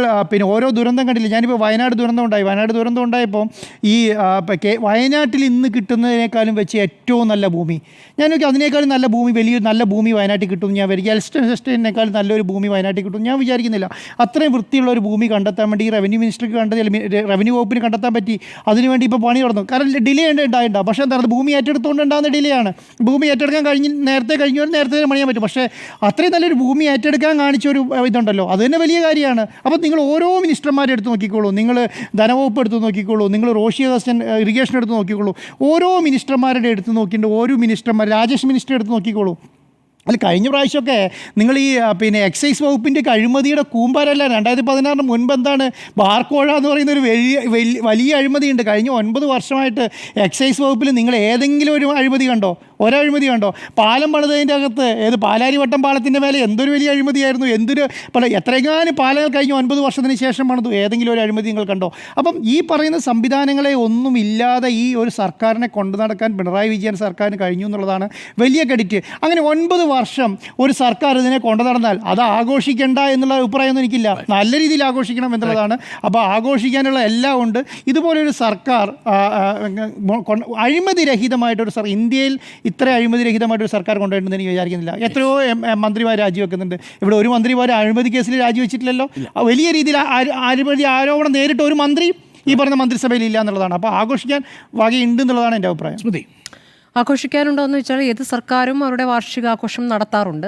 പക്ഷെ ഇത്രയും വിപുലമായ രീതിയിൽ ദിവസങ്ങളോളം നീളുന്ന സഞ്ചരിച്ചുകൊണ്ടുള്ള ആഘോഷത്തിനുള്ള വകുപ്പ് നമുക്കുണ്ടോ എന്ന് സംസ്ഥാന സർക്കാർ തന്നെ പറയുന്ന ചില കാര്യങ്ങൾ കൊണ്ട് സംശയമുണ്ടാക്കുന്നു. കാരണം കേന്ദ്രം വരിഞ്ഞു മുറുക്കുന്നു, നമുക്ക് തരേണ്ട വിഹിതം തരുന്നില്ല, നമ്മളാകെ ബുദ്ധിമുട്ടുകയാണ് എന്ന് പറയുന്ന ഘട്ടത്തിൽ അങ്ങനെ ബുദ്ധിമുട്ടുമ്പോൾ ഇവിടെ ആശാ സമരം ഇന്ന് 100ാം ദിവസത്തിലെത്തി നിൽക്കുന്ന ദിവസമാണ്. അവിടെ സർക്കാർ കേക്ക് മുറിക്കുമ്പോൾ അവിടെ സമരത്തിൽ 100ാം ദിവസം ആചരിക്കുകയാണ് അവിടെ ആശാ സമരം നടത്തുന്നവർ. അപ്പോൾ അങ്ങനെ ഒരു സാഹചര്യം ഉണ്ടാകുമ്പോൾ അവരെ സഹായിക്കാൻ പോലും സംസ്ഥാന സർക്കാരിന് ഇപ്പോൾ പാങ്ങില്ല. അത് കേന്ദ്രമാണ് ചെയ്യേണ്ടതെന്ന് പറയുന്നു. അപ്പോൾ അങ്ങനെ നിൽക്കുന്നൊരു ഘട്ടത്തിൽ ഇത്ര വിപുലമായ ആഘോഷത്തിന് സാഹചര്യമുണ്ടോ? കാരണം ഈ ആഘോഷം നടത്തുക എന്ന് മാത്രമല്ല, സർക്കാരിൻ്റെ നേട്ടങ്ങൾ അത് ജനങ്ങൾക്ക് കിട്ടുന്ന രൂപത്തിൽ മാത്രമല്ല, അതുകൂടാതെ ഇതിന് പ്രചരണത്തിനുള്ള സംവിധാനങ്ങളും അത് വിപുലമായി ഹോർഡിങ്സ് ഒക്കെ ആയിട്ടുള്ള സംവിധാനങ്ങൾ, അതിന് എത്ര കോടി മുടക്കി എന്നുള്ളത് മുഖ്യമന്ത്രിയുടെ ഹോർഡിങ്ങിന് മാത്രമായി 15 കോടിയാണ്. അപ്പോൾ ബാക്കി എല്ലാ പ്രചാരണങ്ങൾക്കും എത്രത്തോളം പത്രങ്ങളിലെ പരസ്യമടക്കം എത്രത്തോളം തുക അതിലേക്ക് മാറ്റിവെക്കുന്നു എന്നൊരു വിഷയം അവിടെ നിൽക്കുന്നുണ്ട്. അപ്പോൾ അതിനുള്ള സംവിധാനം എവിടെ നിന്ന്? പണമില്ല എന്നൊരു വശത്ത് പറയുമ്പോൾ അതൊരു ധൂർത്തല്ലേ എന്നൊരു ചോദ്യം ചോദ്യം സാധാരണക്കാരന് തോന്നാം. ഇനി വികസനവുമായി ബന്ധപ്പെട്ടാണെങ്കിൽ നേരത്തെ നിങ്ങളൊക്കെ പറഞ്ഞതുപോലെ തന്നെ വികസനത്തിൻ്റെ കാര്യത്തിലൊക്കെ ഒരുപാട് കാര്യങ്ങൾ ചെയ്തിട്ടുണ്ട് എന്നുള്ള കാര്യം ഞാൻ സമ്മതിക്കുകയാണ്. ഈ 9 വർഷം എന്ന് പറയുമ്പോൾ ഒന്നാം പിണറായി സർക്കാരിൻ്റെ തുടർച്ചയായിട്ടുള്ള കാര്യങ്ങൾ കൂടി നടത്താൻ രണ്ടാം പിണറായി സർക്കാരിന് കഴിഞ്ഞിരിക്കുന്നു എന്നുള്ളൊരു നേട്ടമായി തന്നെ കാണാം. പക്ഷേ ആ വികസനവുമായി ബന്ധപ്പെട്ട് ഇപ്പോൾ NH-മായി ബന്ധപ്പെട്ട് ദേശീയപാത വികസനവുമായി ബന്ധപ്പെട്ട് അത് പൂർണ്ണമായും കേന്ദ്ര ഫണ്ടാണ്, പൂർണ്ണമായും കേന്ദ്രത്തിൻ്റെ ഉത്തരവാദിത്തമാണ് എന്ന് പറയുമ്പോൾ ഓരോ ഘട്ടത്തിലും ഈ റോഡുകളാണ് ഒരു അഭിമാന നേട്ടമായി ഇവിടെ പൊതുമരാമത്ത് വകുപ്പ് മന്ത്രി ആവർത്തിച്ച് പറഞ്ഞിട്ടുള്ളത്. മന്ത്രി തന്നെ പലപ്പോഴും പറഞ്ഞിട്ടുള്ളത് ഈ ഓരോ ടീമായി ഓരോ സൈറ്റുകളിൽ പോയി വിവിധ ജില്ലകളിൽ ജനപ്രതിനിധികൾക്കും ജനങ്ങൾക്ക് പറയാനുള്ളതും കേട്ടുകൊണ്ട് വിവിധ വകുപ്പുകളെ ഏകോപിപ്പിച്ചുകൊണ്ട് മുഖ്യമന്ത്രി തന്നെ ഈ കാര്യത്തിൽ യോഗം വിളിക്കാറുണ്ട് എന്നുള്ളതാണ്. അങ്ങനെ ചെയ്യുമ്പോൾ സർക്കാരിനെ സംബന്ധിച്ച് ഈ ഇടത് സർക്കാർ ഈ NH റോഡ് സാധ്യമാക്കിയത് സർക്കാർ ഒരു വിഹിതം കൊടുത്തതുകൊണ്ടാണ്. 25% സർക്കാർ എടുക്കുന്നു എന്നുള്ളതാണ്. അത് സർക്കാരിൻ്റെ ഭാഗത്തുനിന്ന് വന്നിരിക്കുന്ന ഇനീഷ്യേറ്റീവാണ് എന്നുള്ള കാര്യം സമ്മതിക്കുന്നു. അപ്പോൾ ആ ക്രെഡിറ്റ് വരുമ്പോൾ ഈ പറയുന്ന ഇപ്പോൾ ഉണ്ടായിരിക്കുന്ന പ്രശ്നത്തിൻ്റെ ഒരു വ്യാപ്തി, അതിലുള്ള ഒരു ഉത്തരവാദിത്വം കൂടി സർക്കാർ ഏറ്റെടുക്കേണ്ടത്. കാരണം ഈ പറയുന്ന NHI ഉദ്യോഗസ്ഥൻ ഇന്ന് പ്രതികരിച്ചിരിക്കുന്നത് തനിക്കൊരു പരാതിയും കിട്ടിയിട്ടില്ല എന്നാണ്. ഈ റോഡുകളുമായി ബന്ധപ്പെട്ട് ഇപ്പോൾ ഈ ദുരന്തമുണ്ടായിരിക്കുന്ന കോഴിക്കോട്ടെ പാത, ആ പാതയിൽ അത് പാടത്തോട് ചേർന്നുള്ള പ്രദേശമാണ്. അപ്പോൾ പ്രാദേശികമായ പ്രത്യേകതകൾ കണക്കിലെടുത്താണോ നിർമ്മിക്കുന്നത് എന്നുള്ളത് വളരെ പ്രാഥമികമായി പരിശോധിക്കേണ്ട കാര്യമാണ്. അപ്പോൾ ഈ പറയുന്ന രൂപത്തിലുള്ള യോഗങ്ങളൊക്കെ ചേർന്നിട്ടുണ്ടെങ്കിൽ, ഈ പറയുന്ന രൂപത്തിൽ ജനങ്ങളിൽ നിന്നും ജനപ്രതിനിധികളിൽ നിന്നും അഭിപ്രായം തേടിയിട്ടുണ്ടെങ്കിൽ ഉറപ്പായിട്ടും അവിടുത്തെ പ്രാദേശികമായ പ്രശ്നങ്ങളും അവിടുത്തെ സാഹചര്യം ഉറപ്പായിട്ടും മുഖ്യമന്ത്രി അറിയേണ്ടതാണ്, അല്ലെങ്കിൽ പൊതുമരാമത്ത് മന്ത്രി അറിയേണ്ടതാണ്. നമ്മൾ ഒരു കഴിഞ്ഞ മഴക്കാലത്തിന് മുൻപ് ഈ നാഷണൽ ഹൈവേ നടക്കുന്നതിന് നമ്മൾ ലൈവ് തോൺ ചെയ്തു. കാസർഗോഡ് തുടങ്ങി നമ്മൾ ശിരൂരിന് ശേഷം വലിയ രീതിയിൽ ലൈവ് തോൺ സംഭവിക്കും എന്നുള്ളത് ഈ മഴക്കാലം സംഭവിക്കും നമ്മൾ അന്ന് പറഞ്ഞു. അത് സംഭവിച്ചിരിക്കുന്നു. മാത്രമല്ല ഒരു സ്ഥലത്തല്ല, കാസർഗോഡും കാണുന്നു. അപ്പോൾ നമ്മളെ സംബന്ധിച്ച് ആശങ്കയുടെ നിമിഷങ്ങൾ. ഇപ്പോൾ മഴയുടെ ആദ്യത്തെ ദിവസം തന്നെ നമ്മൾ കേൾക്കുന്നത് അപകട വാർത്തകളാണ്. അപ്പോൾ തുടർന്ന് അങ്ങോട്ട് മഴ കനക്കുമ്പോൾ എന്താകുമെന്നുള്ള ഭീതി അവിടെ നിൽക്കുകയാണ്. അത് ഒരു ചെറിയ അപകടം ആയിട്ടല്ല വരികയാണെങ്കിൽ അതാണ് ഏറ്റവും ഭയപ്പെടുത്തുന്ന കാര്യം. അങ്ങനെ സംഭവിക്കാതിരിക്കട്ടെ. അപ്പോൾ അതൊരു വിഷയമായി അവിടെ വികസനവുമായി ബന്ധപ്പെട്ട് നിൽക്കുമ്പോൾ അവിടെ നിൽക്കുന്നു. പിന്നെ കഴിഞ്ഞകാല സർക്കാരുകളുടെ തുടർച്ചയായി നടക്കുന്ന പദ്ധതികൾ മുന്നോട്ട് കൊണ്ടുപോകുന്നതിൽ വേഗമുണ്ടായിട്ടുണ്ട്. വിഴിഞ്ഞുമായി ബന്ധപ്പെട്ട് വേഗമുണ്ടായി. 9 വർഷം ഉണ്ടാകുമ്പോൾ ആ പദ്ധതി പൂർത്തിയാക്കുന്ന ഇടത് സർക്കാരാണ്. ഇനി ഗെയിൽ പദ്ധതിയുമായി ബന്ധപ്പെട്ട് ഇവിടെ സമരത്തിനിറങ്ങിയവരാണ് CPM-കാർ. ഭൂമിക്കടിയിലെ ബോംബ് എന്നാണ് വിശേഷിപ്പിച്ചിരുന്നത്. ആ സമരം ചെയ്തവർ തന്നെയാണ് ഇപ്പോൾ മന്ത്രിമാരായി നിൽക്കുന്നതും. അവരുടെ നിലപാട് മാറ്റിയും നല്ലതാണ്. വികസനവുമായി ബന്ധപ്പെട്ട നിലപാട് മാറ്റങ്ങളിൽ നല്ലതാണ്. പക്ഷേ സമരം ചെയ്യുന്ന ഘട്ടത്തിൽ അതിനെ എങ്ങനെയാണ് കണ്ടത്? ഇപ്പോൾ സർക്കാർ സമരങ്ങളോട് എടുക്കുന്ന സമീപനം ഒരു പ്രധാനപ്പെട്ട കാര്യമാണ്. ഞാൻ അതാ പറയുന്നത്, വികസനവുമായി ബന്ധപ്പെട്ട് സർക്കാർ മുന്നിലാണെങ്കിൽ ഒരു മനുഷ്യമുഖമുണ്ടോ, മനുഷ്യത്വത്തോടു കൂടിയുള്ള സമീപനമുണ്ടോ? സമരങ്ങളോട് എടുക്കുന്ന സമീപനം എന്താണ്? സർക്കാരിനെതിരെ സമരം ചെയ്യുന്നവരെല്ലാവരും ഗൂഢാലോചനക്കാരാണ് എന്നൊരു സിദ്ധാന്തവുമായി വരിക, ഒരു ചാപ്പ കുത്തുക, അവർ തീവ്രവാദികളാണ് എന്ന് പറയുക, അവർക്ക് മറ്റെന്തൊക്കെയോ തീവ്ര ബന്ധങ്ങളുണ്ട് എന്ന് പറയുക, സമരം ചെയ്യുന്നവരെ കണ്ടാലറിയാമെന്ന് പറയുക. ഇതൊക്കെ നമ്മൾ ദേശീയ തലത്തിൽ ചില BJP നേതാക്കളിൽ നിന്ന് കേട്ടതിൻ്റെ മറ്റൊരു വേർഷനായിട്ട് വേണമെങ്കിൽ കാണാം. ആ രൂപത്തിൽ ചില നേതാക്കൾ പറയുന്നുണ്ട് എന്നുള്ളത് സങ്കടകരമായ കാര്യമാണ്. ആശാസമരം മാത്രമല്ല, നമ്മൾ സെക്രട്ടേറിയറ്റിന് മുന്നിൽ വിവിധ സമരങ്ങൾ കാണുന്നുണ്ട്. ആ സമരങ്ങളോടൊക്കെ എടുത്തിട്ടുള്ള സമീപനം, പല നേതാക്കളും നടത്തിയ പ്രതികരണങ്ങൾ, ഇതൊക്കെ നമ്മുടെ മുന്നിലുണ്ട്. അപ്പോൾ അതവിടെ ഒരു വിഷയമായി അവിടെ നിൽക്കുന്നു. അതോടൊപ്പം തന്നെ സർക്കാർ പണം ചെലവിടുന്നത് ധൂർത്താണ് എന്നൊരു വിഷയം. ഇപ്പോൾ ഇനി ആഭ്യന്തര വകുപ്പുമായി ബന്ധപ്പെട്ടാണെങ്കിൽ പോലീസിനെതിരെ വരുന്ന ഏതൊരു വിമർശനത്തെയും പോലീസിൻ്റെ മനോവീര്യം തകർക്കരുത് എന്ന സമീപനമാണ് എല്ലാ കാലത്തും മുഖ്യമന്ത്രി സ്വീകരിച്ചിരുന്നത്. ഉന്നത പോലീസ് ഉദ്യോഗസ്ഥർക്കെതിരെ വന്നിരുന്ന പല ആരോപണങ്ങളിലും മുഖ്യമന്ത്രി എടുത്തിരിക്കുന്ന നിലപാട്, പലപ്പോഴും അവലംബിച്ച മൗനം, അതൊക്കെ പ്രധാനപ്പെട്ട വിഷയമാണ്. പിന്നാക്ക ദളിത് വിഭാഗങ്ങൾക്ക് പോലീസിൽ നിന്നും നേരിടേണ്ടി വരുന്ന പീഡനങ്ങൾ, അത് പല കേസുകളായിട്ടുണ്ട്. ഏറ്റവും ഒടുവിലാണ് നമ്മൾ ബിന്ദുവിലെത്തി നിൽക്കുന്നത്. ബിന്ദുവിലെത്തി നിൽക്കുമ്പോൾ അത് P. ശശിക്ക് തന്നെ, മുഖ്യമന്ത്രിയുടെ ഓഫീസിൽ തന്നെ ആ പരാതി നൽകാൻ പോയി P. ശശിക്ക് നേരിട്ട് കൊടുത്തപ്പോൾ ഉണ്ടായ അനുഭവമാണ് അവർ പറഞ്ഞത്. നമ്മളാണ് ആ വാർത്ത ബ്രേക്ക് ചെയ്തത്. അവരുടെ അനുഭവം, അവരുടെ പരാതിയും നമ്മളാണ് ആദ്യം കൊടുത്തത്. അതിൻ്റെ തുടർച്ചയെന്നോണം ഇന്നിപ്പോൾ മുഖ്യമന്ത്രി പറയുന്നു പോലീസിന് വീഴ്ച പറ്റിയിട്ടുണ്ടെന്ന്. ആ വീഴ്ച പറ്റിയെന്ന് പറയുമ്പോൾ അവർ പറയുന്ന മുഴുവൻ പോലീസുകാർക്കെതിരെ നടപടി ഉണ്ടായിട്ടുണ്ടോ? ആ നടപടി എന്നുള്ളത് ഒരു സസ്പെൻഷൻ കാലാവധി കഴിഞ്ഞ് വീണ്ടും തിരിച്ചെത്തുമ്പോൾ അവർ തിരുത്തിയിട്ടാണോ വരിക എന്നുള്ള ചോദ്യമുണ്ട്. അവർ മാത്രമല്ല, കൂടുതൽ പോലീസുകാരുണ്ട് എന്നാണ് ബിന്ദു പറയുന്നത്. അപ്പോൾ അങ്ങനെ പൂർണ്ണമായും ആ പരാതി ഉൾക്കൊണ്ടുകൊണ്ടൊരു തീരുമാനമുണ്ടാകുന്നു. ഈ വേടനുമായി ബന്ധപ്പെട്ട് സർക്കാർ എടുത്ത ആദ്യത്തെ സമീപനം, അതിലൊരു തിരുത്തലുണ്ടായി എന്ന കാര്യം ഞാൻ സമ്മതിക്കുന്നു. പക്ഷേ വനം വകുപ്പ് മന്ത്രി എങ്ങനെയാണ് അതിനെ കണ്ടത്? അപ്പോൾ ഇതൊക്കെ ഒരു പൊതു സമീപനത്തിൻ്റെ പ്രശ്നമാണ്. യുദ്ധവിരുദ്ധ സമരം, യുദ്ധവിരുദ്ധ പ്രകടനം നടത്തിയവരെ എന്തോ ദേശവിരുദ്ധ പ്രവർത്തനം നടത്തി എന്ന രൂപത്തിൽ ഇവിടെ പോലീസ് അറസ്റ്റ് ചെയ്യുന്നു. അതിന് പോലീസ് പറഞ്ഞ ന്യായം അവിടെ RSSകാർ എതിർക്കാൻ നിൽക്കുന്ന അവിടെ സംഘർഷം ഉണ്ടാകുമെന്നാണ്. അപ്പോൾ RSSകാരുടെ താല്പര്യത്തിനനുസരിച്ചാണ് ഇവിടെ പോലീസ് പ്രവർത്തിക്കുന്നത്. നേരത്തെ ഉയർന്നിട്ടുള്ള ഒരു ആരോപണമാണ്. അങ്ങനെ ഒരു സംശയം ഉയരുന്നുണ്ട്. കാരണം പശ്ചിമ ബംഗാളിൽ യുദ്ധവിരുദ്ധ പ്രകടനം അവിടെ CPM തന്നെ നടത്തുന്നുണ്ട്. ഇവിടെ നടത്തുമ്പോൾ അതിന് വേറൊരു മുഖം കാണുകയാണ്. ഇവിടെ പോലീസ് പറയുന്നതിന് അതേപടി വിശ്വസിച്ചുകൊണ്ട് അതേ സമീപനം എടുക്കുന്ന സർക്കാരാണോ, ഇടത് സർക്കാർ അങ്ങനെയാണോ ചെയ്യേണ്ടതെന്നോ ചോദ്യമുണ്ട്. അപ്പോൾ ആഭ്യന്തര വകുപ്പിനെതിരെ ഉയർന്നിരിക്കുന്ന ആരോപണങ്ങൾ ഇതൊക്കെ തന്നെ വിഷയമാണ്. ജനങ്ങളെ സംബന്ധിച്ച് ജനകീയമായ പ്രശ്നങ്ങൾ, ഈ വലിയ വലിയ വികസന നേട്ടങ്ങൾ, ഇപ്പോൾ ദാരിദ്ര്യത്തിൻ്റെ സൂചിയൊക്കെ പറഞ്ഞു. കേരളം എല്ലാ കാലത്തിലും ദാരിദ്ര്യത്തിൻ്റെ കാര്യത്തിലും മറ്റ് സംസ്ഥാനങ്ങളെ വെച്ച് നോക്കുമ്പോൾ നമ്മൾ അത്ര ദരിദ്രരല്ലെന്നേ. വിദ്യാഭ്യാസത്തിൻ്റെ കാര്യത്തിലും ആരോഗ്യത്തിൻ്റെ കാര്യത്തിലും ദാരിദ്ര്യത്തിൻ്റെ കാര്യത്തിലും ഒക്കെ നമ്മൾ മറ്റ് സംസ്ഥാനങ്ങളെ അപേക്ഷിച്ച് നല്ല നിലവാരത്തിൽ ജീവിക്കുന്നവരാണ്. അതിൻ്റെ ഒരു തുടർച്ച, അതിനൊരു വേഗം ഒരു പക്ഷേ ഈ സർക്കാരിൻ്റെ കാലത്ത് ഉണ്ടായിട്ടുണ്ടെങ്കിൽ നല്ല കാര്യം, അങ്ങനെ സംഭവിക്കട്ടെ. പക്ഷേ അത് ഏതെങ്കിലും ഒരു സർക്കാരിൻ്റെ ക്രെഡിറ്റ് മാത്രമായി കാണാൻ കഴിയില്ല. ഇനി സാഹോദര്യം എന്നുള്ളത്, സാഹോദര്യം ഇവിടെ നിൽക്കുന്നു. സാഹോദര്യം തകർക്കാനുള്ള ശ്രമങ്ങൾ ഇപ്പോൾ നന്നായി പുരോഗമിക്കുന്നുണ്ട്. അത് തടയാനുള്ള ശ്രമങ്ങൾ എല്ലാ രൂപത്തിലും നടക്കുന്നുണ്ടോ എന്നുള്ള സംശയമുണ്ട്. അതിൽ ഒന്നാണ് ഞാൻ ഈ പറഞ്ഞ ഈ യുദ്ധവിരുദ്ധ റാലിയോട് എടുത്തിരിക്കുന്ന സമീപനം എന്നുള്ളത്. അപ്പോൾ ഇതൊക്കെ തന്നെയും പരിശോധിക്കേണ്ടതാണ്, കണ്ണു തുറന്ന് കാണേണ്ടതാണ്. ഒരു വർഷത്തിനുള്ളിൽ ആ തിരുത്തൽ കൂടി നടത്തുകയാണെങ്കിൽ പ്രോഗ്രസ് റിപ്പോർട്ട് നന്നായി കൊണ്ടുവരാം. ഇവിടുത്തെ പ്രതിപക്ഷം നന്നായി പ്രവർത്തിക്കുന്ന പ്രതിപക്ഷമാണ് എന്നൊരു അഭിപ്രായം എനിക്കില്ല. പ്രതിപക്ഷം ചില പ്രതികരണങ്ങൾ ചിലയിടത്ത് നടത്തിപ്പോകുന്നു. അതിൽ പോലും ഐക്യത്തോടെയുള്ള പ്രതികരണങ്ങളുണ്ടോ എന്ന കാര്യം സംശയമാണ്.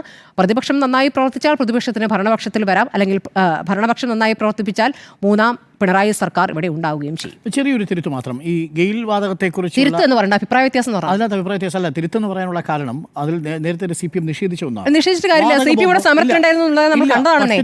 CPM സമരം ഞാൻ വാർത്ത വായിച്ചിട്ടുണ്ടല്ലോ. വാർത്ത വായിച്ചുകൊണ്ട് കാര്യമില്ലല്ലോ. പട്ടിത്തറയിലെ സമരം ചെയ്ത് കണ്ടിട്ടില്ലേ? കേക്കൂ, പട്ടിത്തറയിലെ പൊതുയോഗത്തിൽ അങ്ങനെ P. രാജീവ് പറഞ്ഞതായി ഇന്ന് വരെ തെളിയിക്കാൻ പറ്റിയിട്ടില്ല. തെളിയിക്കാൻ പറ്റുക എന്ന് പറഞ്ഞാൽ വാതക ബോംബ് എന്നൊരു പ്രയോഗം രാജീവ് നടത്തിയതായി ഈ നിമിഷം വരെ ഭൂമിക്കടിയിലെ ബോംബ് എന്നാണ് പ്രയോഗം. അങ്ങനെയാണ്. ഭൂമിക്കടിയിലെ വാതക ബോംബ് എന്നൊരു പ്രയോഗം നടത്തിയത് CPM അല്ലെന്നും മറ്റൊരു സംഘടനയാണ് എന്നുള്ളതും P. രാജീവ് തന്നെ നിഷേധിക്കുകയും നമുക്ക് പറ്റിയിട്ടില്ല. അങ്ങനെ തെളിവില്ല. ഞാൻ പറയുന്ന എല്ലാ സമരങ്ങളിലും പറയുന്ന വാചകങ്ങളെ തെളിവ് കൊണ്ടല്ലോ. എല്ലാ സമരങ്ങളിലും നേതാക്കൾ തെളിയിക്കുമെന്ന് പറഞ്ഞോട്ടെ. ആ സമരത്തിൽ മുൻനിരയിൽ ഉണ്ടായിരുന്ന ആളാണെന്നേ P. രാജീവ്. ഗെയിൽ സമരത്തിൽ മുൻനിരയിലുണ്ടായിരുന്ന നേതാവ് പിന്നീട് ആ ഗെയിൽ സമരത്തിനെ തള്ളി പറയുമ്പോൾ എന്താണ് പറഞ്ഞത്? പിന്നീട് സമരം ചെയ്യുന്നവരെ എന്താണ് വിളിച്ചത്? നോക്കൂ, ഗെയിൽ വാതകവുമായി ബന്ധപ്പെട്ടുകൊണ്ട്, വാതക ലൈനുമായി ബന്ധപ്പെട്ടുകൊണ്ട് അന്ന് CPMന്റെ എതിർപ്പ് എന്തായിരുന്നു? അന്ന് നഷ്ടപരിഹാരം കൊടുക്കണം എന്നുള്ളതായിരുന്നു. ഗെയിൽ വാതക പൈപ്പ് ലൈൻ ഇടുന്നതുമായി ബന്ധപ്പെട്ട് BJP വെല്ലുവിളിച്ചപ്പോൾ എന്താണ് ഇടത് സർക്കാർ പറഞ്ഞത്? അവർക്കുള്ള മാന്യമായ കോമ്പൻസേഷൻ കൊടുത്തു. 2016 ശേഷം ഇന്ത്യയിൽ തന്നെ ഏറ്റവും മികച്ച കോമ്പൻസേഷൻ പാക്കേജല്ലേ കേരളത്തിൽ കൊടുത്തത്? അത് ഭൂമി ഏറ്റെടുക്കുന്ന വിഷയത്തിൽ ഗെയിലിൻ്റെ പദ്ധതിയാവട്ടെ, അത് നേരത്തെ സൂചിപ്പിച്ച ദേശീയപാതയുടെ വികസനത്തിൻ്റെ കാര്യത്തിലാവട്ടെ, അതുകൊണ്ടല്ലേ ആളുകൾ കോമ്പൻസേഷൻ വാങ്ങി പിരിഞ്ഞു പോകാൻ തയ്യാറായത്? ആ വിഷയമല്ലേ അഡ്രസ്സ് ചെയ്തത്? അതിനെന്തിനാണ് നമ്മൾ ഇതുമായിട്ട് ക്ലബ് ചെയ്യുന്നത്? അതുകൊണ്ടാണ് ഞാനത് പറഞ്ഞത്. അത് നിലവിൽ CPMും P. രാജീവും നിഷേധിച്ച വിഷയമാണ്. പൊതുവിൽ സമരങ്ങളോടുള്ള സമീപനം, സർക്കാർ വിരുദ്ധ സമരം ചെയ്യുന്നവരെ എല്ലാം ഒരു പ്രത്യേക ചാപ്പകുത്തി പ്രത്യേക രൂപത്തിൽ അവതരിപ്പിക്കുന്ന ഒരു രീതിയുണ്ട്. അതെ, എനിക്ക് വിയോജിപ്പില്ല. അത് ഭരണപക്ഷത്തിരിക്കുന്നവർ എപ്പോഴും സമരത്തോട് അസഹിഷ്ണുത കാണിക്കുന്നു എന്നുള്ളത് വാസ്തവമാണ്. ആശാസമരവുമായി ബന്ധപ്പെട്ടുകൊണ്ട് CPMന്റെ ഉത്തരവാദിത്തപ്പെട്ട സ്ഥാനങ്ങളിൽ ഇരുന്നവർ ആദ്യഘട്ടത്തിൽ പ്രതികരിച്ചത് ശരിയായില്ല. പക്ഷേ നമ്മുടെ മുന്നിൽ സമരം കിടപ്പുണ്ടെന്ന് മറക്കരുത്. അല്ലല്ല, ഈ CPM പ്രതിപക്ഷത്ത് നിൽക്കുന്ന സമയത്ത്, ആ പ്രതിപക്ഷത്ത് നിൽക്കുന്ന സമയത്ത് സമരം ചെയ്ത് എന്തിനു വേണ്ടിയിട്ടാണ്? ഈ സ്ഥലം ഏറ്റെടുക്കുന്നവർക്ക് അവരെ നഷ്ടപരിഹാരം കൊടുക്കണം എന്ന് പറഞ്ഞിട്ടാണല്ലോ. ആ സമയത്ത് അവരുടെ കൂടെ ഈ പറഞ്ഞ പ്രതിപക്ഷത്ത് നിൽക്കുന്ന പാർട്ടിക്ക് നിൽക്കാൻ പറ്റുള്ളൂ. അല്ല, അവർക്ക് അന്നേരം ഈ സമയത്ത് പറഞ്ഞ വാക്കുകളൊക്കെ എടുത്തു വെച്ചിട്ട് ഇതിന് പ്രൊജക്റ്റിനെതിരാന്ന് പറയാൻ പറ്റില്ലല്ലോ. അങ്ങനെയാണെങ്കിൽ അതിന് ശേഷം വന്ന ഇടതുപക്ഷ സർക്കാർ അത് പൂർത്തീകരിക്കുന്ന സമയത്ത് നഷ്ടപരിഹാരം കൊടുത്തിട്ടില്ല എന്ന് പറയുന്ന ഒരു പ്രശ്നം ഈ പറഞ്ഞ UDF ഉണ്ടാവണ്ടേ? അങ്ങനെ ഉണ്ടായിട്ടില്ലല്ലോ. നമുക്കൊരു ഇടവേള വേണം. ആഘോഷിക്കാനുണ്ടോ എന്നാണ് ചോദ്യം. പിണറായി വിജയൻ സർക്കാരിന് ഇപ്പോൾ ആഘോഷിക്കാനുണ്ട്. കാരണം അവർ ആദ്യത്തെ ഒരു ടേം പൂർത്തിയാക്കി, അത് കഴിഞ്ഞ് ഒരു തുടർഭരണം നേടിയതിൻ്റെ 4ാമത്തെ വാർഷികമാണ്. അങ്ങനെ നോക്കുമ്പോൾ അങ്ങനെ ഒരു തുടർഭരണം കേരളത്തിൽ യാഥാർത്ഥ്യമാക്കിയതിൻ്റെ ക്രെഡിറ്റ് UDFന് അവകാശപ്പെടാനായിട്ടില്ല എന്നുള്ളത് കൂടി നമ്മൾ മുൻനിർത്തി നോക്കണം. അപ്പോൾ ഒരു തുടർഭരണത്തിലെത്തി ആ തുടർഭരണത്തിലെ 4ാമത്തെ വാർഷികമാണ് ആഘോഷിക്കുന്നത്. ഇതുപോലത്തെ ഒരു ആഘോഷം നമ്മൾ 1ാം പിണറായി വിജയൻ സർക്കാരിൻ്റെ 4ാം വർഷത്തിൽ നമ്മൾ കണ്ടിരുന്നു. ആ ആഘോഷത്തിൽ കണ്ടതിന് സമാനമായ ചില കാര്യങ്ങൾ ഇവിടെയുമുണ്ട്. അതായത് ആ 4 വർഷം പൂർത്തിയാക്കി 5ാമത്തെ വാർഷികം എന്ന് പറയുന്നത് തെരഞ്ഞെടുപ്പിനോടനുബന്ധിച്ചാണ് വരുന്നത്. വാർഷികവും പുതിയ സർക്കാരിന്റെ സ്ഥാനാരോഹണവും അടുത്തടുത്ത തീയതികളിൽ നടക്കുന്നതാണ് നമ്മൾ കാണുന്നത്. അതുകൊണ്ട് ഇനിയിപ്പോൾ 5ാം വാർഷികം ആഘോഷിക്കാനില്ല. ഈ 4ാം വാർഷികം എന്ന് പറയുന്നത് ഞാൻ മനസ്സിലാക്കുന്നത് പിണറായി വിജയൻ സർക്കാരിന്റെ അടുത്ത തെരഞ്ഞെടുപ്പ് ക്യാമ്പയിന്റെ തുടക്കമാണ്. ഏപ്രിൽ 21 കാസർഗോട്ട് തുടങ്ങിയത് എന്നതാണ്. അപ്പോൾ ഇത് ഒരു ആഘോഷം എന്നതിനപ്പുറം ഒരു ക്യാമ്പയിനാണ്, ഒരു PR, അതുപോലെ തന്നെ സർക്കാരിന്റെ പ്രചാരണ പരിപാടികൾ, അതിന്റെ എല്ലാം കൂടിയുള്ള ആഘോഷമാണ് നമ്മളിപ്പോൾ കണ്ടുകൊണ്ടിരിക്കുന്നത്. അതുകൊണ്ട് ആഘോഷിക്കാൻ വകയുണ്ട്. പക്ഷേ ഈ ആഘോഷം കാണുന്ന ജനം ആഘോഷിക്കാൻ പോകുന്നത് മാർച്ച് മാസത്തിലായിരിക്കും. മാർച്ചിലാണ് നിയമസഭാ തെരഞ്ഞെടുപ്പ് നടക്കാൻ പോകുന്നത്. വരുന്ന നിലമ്പൂർ ഉപതെരഞ്ഞെടുപ്പ്, അതിനുശേഷമുള്ള തദ്ദേശ തെരഞ്ഞെടുപ്പ്, അതിനുശേഷം വരുന്ന നിയമസഭാ തെരഞ്ഞെടുപ്പ്. ഈ തെരഞ്ഞെടുപ്പുകളിൽ ആഘോഷിക്കാൻ പോകുന്ന ജനം ഇപ്പോൾ ഈ ലോഞ്ച് ചെയ്തിരിക്കുന്ന ആഘോഷ പരിപാടികളുടെ പൊള്ളത്തരമൊക്കെ യഥാർത്ഥത്തിൽ മനസ്സിലാക്കാൻ പോവുകയാണ്. അപ്പോൾ ആഘോഷിച്ചോട്ടെ. ഒരുപക്ഷെ ഇത് അവസാനത്തെ ആഘോഷമാകാതിരിക്കാൻ മുഖ്യമന്ത്രി പിണറായി വിജയനും കൂട്ടരും നോക്കണം എന്നുള്ളതാണ് ഈ വിഷയത്തിലെ എൻ്റെ അഭിപ്രായം. അതുകൊണ്ടാണ് ഞാൻ ആഘോഷിക്കാനുണ്ട് എന്ന ഒരു ടേക്കിലേക്ക് വരുന്നത്. ഇവിടെ പെൻഷൻ കുടിശ്ശികയാക്കാതെ പ്രതിമാസം കൊടുത്തു തീർക്കും, കൃത്യമായി കൊടുത്തു തീർക്കും. ഈ 1600 അതുപോലെയുള്ള കണക്കുകളൊക്കെ കുറേ ഡോക്ടർ അരുൺ ഇവിടെ പറഞ്ഞു. പക്ഷേ ഈ കുടിശ്ശികയാക്കാതെ ഇതുവരെ കൊടുത്തു തീർക്കാൻ കഴിഞ്ഞിട്ടില്ലല്ലോ. കുടിശ്ശികയാക്കാതെ എല്ലാ മാസവും കൊടുത്തു തീർക്കാൻ കേന്ദ്രത്തെ കുറ്റം പറയുമായിരിക്കും, അതല്ലാതെ എന്ത് മറുപടി? അപ്പോൾ ആഘോഷിക്കാനായിട്ടിരിക്കുമ്പോൾ ഈ പെൻഷൻ കുടിശ്ശികയാക്കാതെ എല്ലാവരുടെയും വീട്ടിലേക്ക് കൃത്യമായി ഓരോ മാസവും എത്തിക്കാനായിട്ട് സാധിച്ചിട്ടുണ്ടോ എന്ന ചോദ്യം അവിടെ നിൽക്കുന്നുണ്ട്. ദേശീയപാത വികസനം ക്രെഡിറ്റ് എടുത്തോളൂ. അതുപോലെ പൊളിഞ്ഞു കിടക്കുന്ന പാതയുടെയും ക്രെഡിറ്റ് അതേ രീതിയിൽ തന്നെ മന്ത്രി PA മുഹമ്മദ് റിയാസിന്റെയും മുഖ്യമന്ത്രി പിണറായി വിജയന്റെയും അവിടുത്തെ സെൽഫി വീഡിയോസ് എടുത്ത് പ്രചരിപ്പിക്കുന്നവരുടെയും ഒക്കെ ക്രെഡിറ്റിലേക്ക് തന്നെ ജനം ഇപ്പോൾ ചേർത്ത് വെക്കുകയാണ്. അയ്യോ പൊളിയുമോ എന്ന് നോക്കിയാണ് ആളുകൾ ഇപ്പോൾ ആശങ്കയോടെ കൂരിയാട് ഭാഗത്തൊക്കെ നാഷണൽ ഹൈവേയുടെ റോഡ് അല്ല ക്രെഡിറ്റ് എടുക്കുമ്പോൾ ഇതും കൂടി വേണം. നാഷണൽ ഹൈവേ നിതിൻ ഗഡ്കരിയുടെ റോഡ്. നിതിൻ ഗഡ്കരി എന്നൊക്കെ ഇപ്പൊ പറയുമല്ലേ? ഇത്രയും നാൾ മുഹമ്മദ് റിയാസിന്റെ റോഡായിരുന്നു. അപ്പൊ 25% പെടുന്ന ഭാഗമായിരിക്കും പൊളിഞ്ഞത്. സ്ഥലം ഏറ്റെടുക്കുമ്പോൾ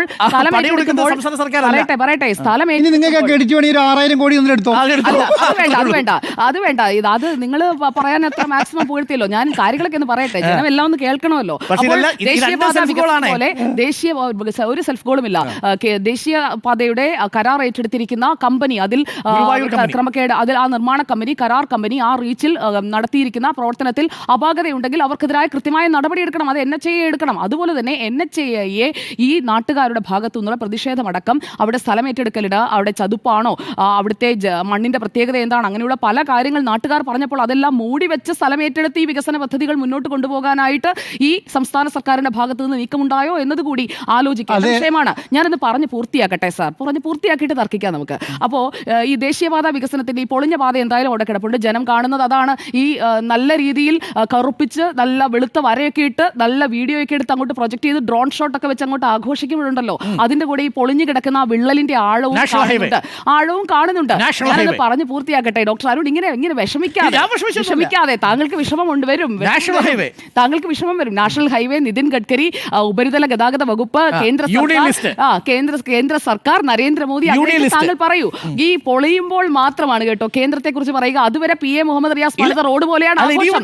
അതുപോലെ തലസ്ഥാനത്ത് സ്മാർട്ട് റോഡ് ആക്കിയതിന്റെ ആഘോഷം നടത്തുന്നത് മന്ത്രി V ശിവൻകുട്ടിയും PA മുഹമ്മദ് റിയാസും എല്ലാവരും ചേർന്നാണ്. അപ്പോഴും കേന്ദ്രത്തിന് ഒരു ക്രെഡിറ്റ് ഇല്ല. കേന്ദ്രം അത് വന്ന് അതുവഴി എങ്ങാണ്ട് പോയി എന്ന മട്ടിലാണ് അവതരിപ്പിക്കുന്നത്. പക്ഷെ പൊളിഞ്ഞു കഴിഞ്ഞാൽ അപ്പോൾ പറയും നിതിൻ ഗഡ്കരി, NHAI, ദേശീയപാത, കേന്ദ്രത്തിന്റെ കുഴപ്പം, കേന്ദ്രം ഏർപ്പാടാക്കിയ കരാറുകാർ, NHAIയുടെ കരാറുകാരുടെ വീഴ്ച, അതെല്ലാം പറയും. അപ്പോൾ ആ വീഴ്ച ഏറ്റെടുക്കുന്നത് പോലെ തന്നെ ഇതിന്റെ നേട്ടങ്ങളും കേരളത്തിലെ എല്ലാ പാതകളും കൃത്യമായി പൂർത്തീകരിക്കുമ്പോഴും ഈ നേട്ടം അങ്ങ് വിട്ടുകൊടുക്കണം. അത് പറയാനാണ് ഞാനിത് പറഞ്ഞത്. ഇനി ടൂറിസം മേഖലയുടെ വികസനത്തെക്കുറിച്ച് പറഞ്ഞു. ടൂറിസം മേഖലയുടെ വികസനത്തെക്കുറിച്ച് പറയുമ്പോൾ 900 കട്ടിയിൽ ആ ടെന്റ് തകർന്നു വീണ് മരിച്ചുപോയ ഒരു പെൺകുട്ടി അവിടെ കിടപ്പുണ്ട്. ആ നിഷ്മയുടെ മരണം എങ്ങനെയാണ് സംഭവിച്ചത്? ഉത്തരവാദിത്ത ടൂറിസം, സുരക്ഷിത ടൂറിസം, അത് സംസ്ഥാനത്ത് എല്ലായിടത്തും നടപ്പാക്കാനായിട്ട് ഈ ടൂറിസം മന്ത്രിക്ക് സാധിക്കുന്നുണ്ടോ എന്നൊരു ചോദ്യം കൂടി അവിടെ നിൽക്കുന്നുണ്ട്. അതുപോലെ തന്നെ ഈ ഫ്ലോട്ടിംഗ് ബ്രിഡ്ജ് എല്ലായിടത്തും കൊണ്ടുവന്നു. എത്ര സ്ഥലത്താണ് പൊളിഞ്ഞത്? കണ്ണൂരിൽ മുഴുപ്പിലങ്ങാട് ബീച്ചിൽ പൊളിഞ്ഞു, വർക്കലയിൽ പൊളിഞ്ഞു. എല്ലായിടത്തും വലിയ രീതിയിൽ പദ്ധതികൾ കൊണ്ടുവരും. പക്ഷേ അവിടെ സുരക്ഷിത ടൂറിസം ഉറപ്പാക്കാൻ സാധിക്കുന്നുണ്ടോ? അതുകൂടി നടപ്പാക്കാനുണ്ട്. ആഘോഷിച്ചോട്ടെ. പക്ഷേ അതിൻ്റെ കൂടെ നന്നാക്കാനുള്ള ചില കാര്യങ്ങൾ കൂടി നമ്മൾ പറഞ്ഞു പോകണം. അല്ലാതെ കണ്ണടച്ച് ഇരുന്നിട്ട് കാര്യമില്ല. വിഴിഞ്ഞ സ്വപ്ന പദ്ധതി യാഥാർത്ഥ്യമാക്കിയിരിക്കുന്നു. കഴിഞ്ഞ സർക്കാർ തുടങ്ങിയ ആ പദ്ധതിയെ മുന്നോട്ടേക്ക് കൊണ്ടുവന്ന് അതിന്റെ പൂർത്തീകരണത്തിലേക്ക് എത്തിക്കാൻ, അത് കമ്മീഷനിങ് വരെ എത്തിക്കാൻ കഴിഞ്ഞത് അത് പിണറായി വിജയൻ സർക്കാരിന്റെ മിടുക്ക് തന്നെയാണ്. മിടുക്ക് തന്നെയാണ്, പറയട്ടെ. അത് നോക്കാൻ അവിടെ ആളുണ്ട് സാർ. അപ്പോൾ ഈ വിഴിഞ്ഞം സ്വപ്ന പദ്ധതി അടക്കം നടപ്പാക്കിക്കൊണ്ട് മുന്നോട്ട് പോവുകയാണ്. അതിനിടയിൽ ഈ വിഴിഞ്ഞം പദ്ധതി, നമ്മൾ സ്വപ്ന പദ്ധതി എന്ന് പറയുമ്പോൾ തലസ്ഥാനത്തിരുന്നുകൊണ്ട് ഈ ആഘോഷ പരിപാടികൾ കോഴിക്കോട്ടാണ് നടന്നത്, പിന്നെ കൊച്ചിയിലുമാണ് കേക്ക് മുറിച്ചത്. തിരുവനന്തപുരത്ത് കേക്ക് മുറിക്കാഞ്ഞത് മറ്റേ ആശമാരവിടെ പന്തം കത്തിച്ച് നിന്നുകൊണ്ടാണോ എന്നറിയില്ല.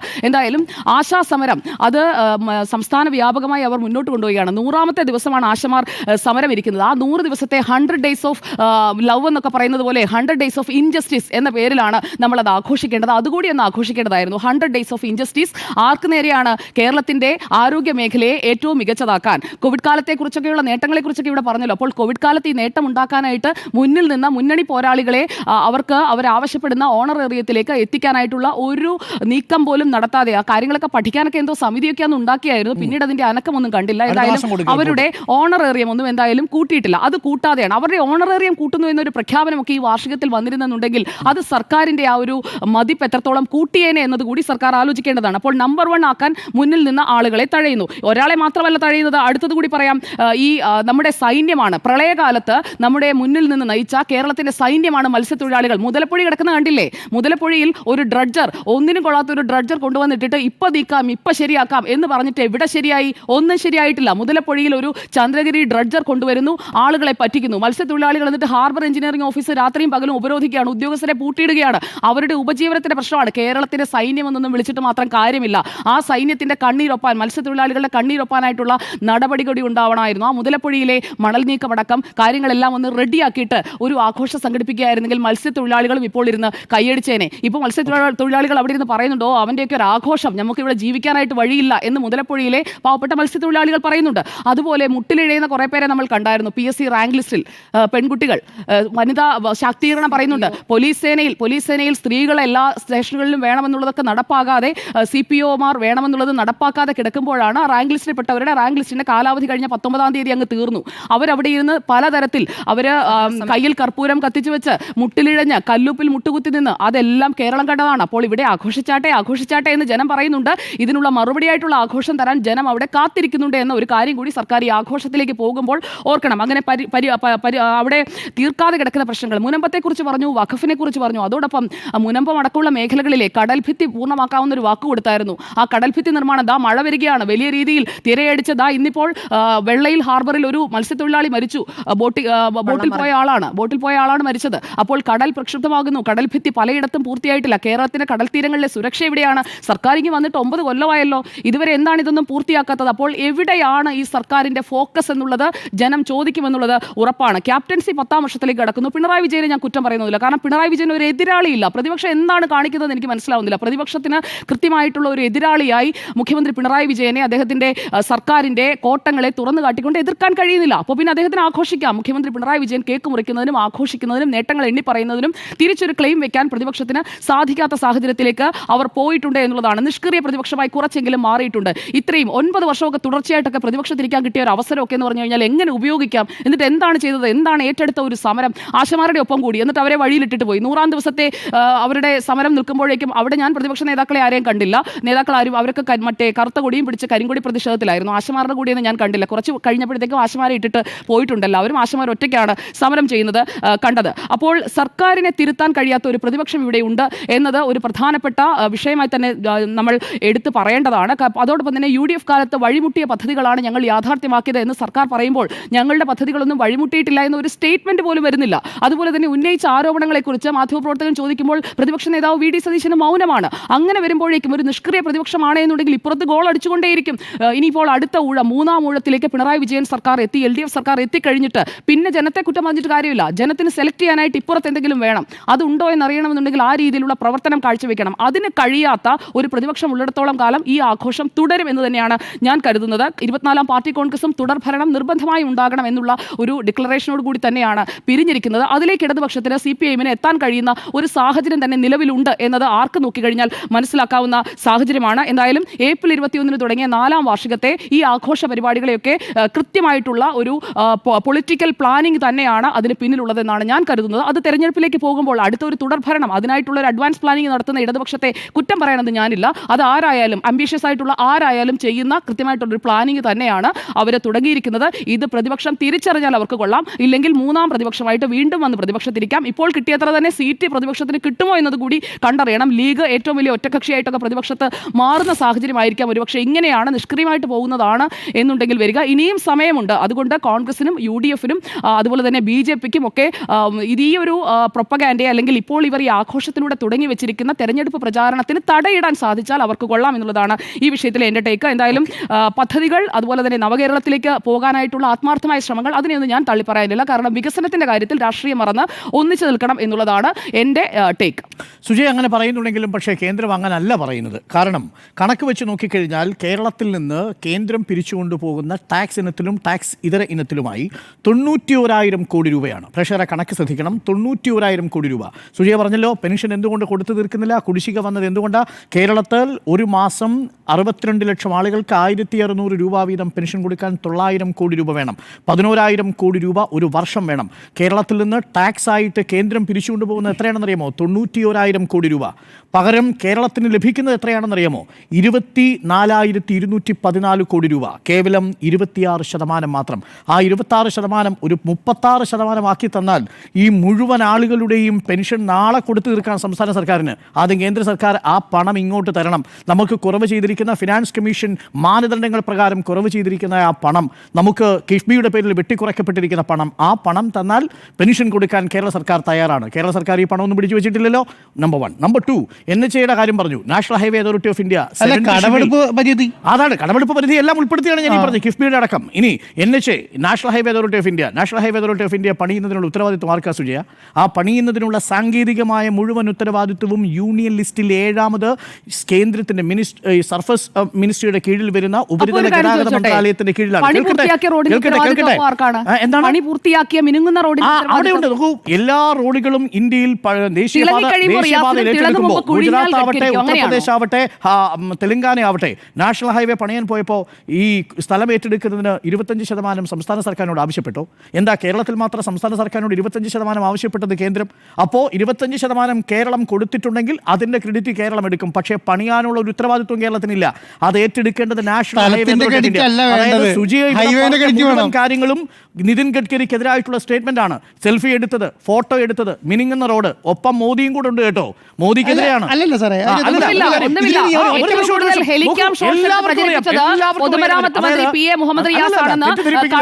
തെറ്റിദ്ധരിപ്പിക്കില്ല സുജയ. ഈ പണം കൊടുത്തു എന്നത് ഒഴിച്ചു നിർത്തിയാൽ ആ പണി മുഴുവൻ നിറവേറ്റേണ്ടത് പണം കൊടുത്തു മാത്രമല്ല, ഹൈവേയിൽ അളന്ന് തിട്ടപ്പെടുത്തി സ്ഥലം എടുത്ത് ഈ വിഷയത്തിൽ നാഷണൽ ഹൈവേ അതോറിറ്റി ഓഫ് ഇന്ത്യക്ക് സംസ്ഥാന സർക്കാരിനോട് വിശദീകരണം നൽകേണ്ട ബാധ്യതയുണ്ടോ? ഉണ്ടോ സുജയ? ഇല്ല. അപ്പോൾ ഈ പണി ഏറ്റെടുത്തിരിക്കുന്ന national highway authority of India സംസ്ഥാന സർക്കാരിനെ നിയന്ത്രിക്കാൻ പറ്റൂ? ഒരിക്കലും ഇല്ല.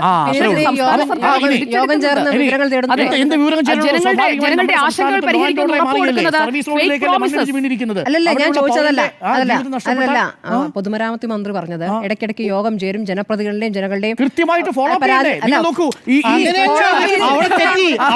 അങ്ങനെയല്ല. ഒരു നാഷണൽ ഹൈവേ വേണമെങ്കിൽ അതിന് എന്തൊക്കെ വേണം? അതിന് മെറ്റീരിയൽസ് വേണം.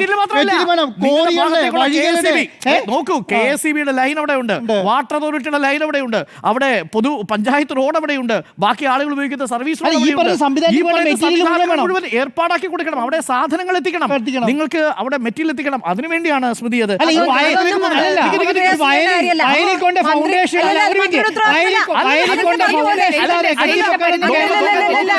നോക്കൂ Smriti, national highway authority of India ആണ് ഇതിന്റെ പൂർണ്ണമായ പണി ഏറ്റെടുത്തിരിക്കുന്നത്. സാങ്കേതിക അല്ല, ആ പണി പ്രവൃത്തി നിർവഹണം, മേൽനോട്ടം എല്ലാം കേന്ദ്രത്തിലാണ്.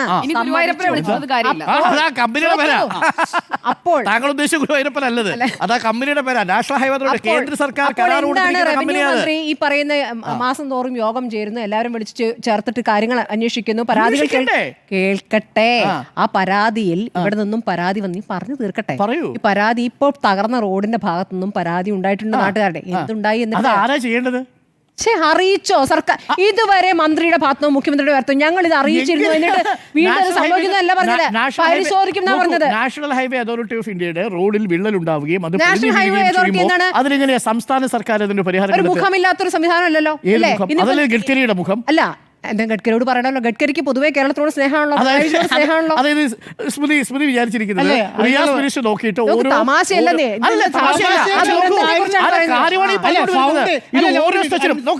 നോക്കൂ, ഇതിൽ ഈ കൂരിയാട് കൊളപ്പുറം സ്ട്രെച്ചിലാണല്ലോ അവിടെ അടക്കമുള്ള സ്ട്രെച്ചിലുണ്ടല്ലോ. ഈ സ്ട്രെച്ചിൽ ഇപ്പോൾ KNR Guruvayur infra private limited എന്ന് പറയുന്ന കമ്പനിക്കാണ് നിർമ്മാണ കരാർ കൊടുത്തിരിക്കുന്നത്. ആ നിർമ്മാണ കരാർ കൊടുത്തിരിക്കുന്നത് കേന്ദ്ര സർക്കാരാണ്. ഏതെങ്കിലും തരത്തിൽ സംസ്ഥാന സർക്കാരിന് ഒരു സ്റ്റേക്കുമില്ല ആ പറയുന്ന കരാർ കമ്പനിയോട് അപ്പൊ പോയിട്ട് എന്തിനാണ് ആ മുഖ്യമന്ത്രി ഇന്ന് മാനദണ്ഡങ്ങൾ പറയുന്നത്?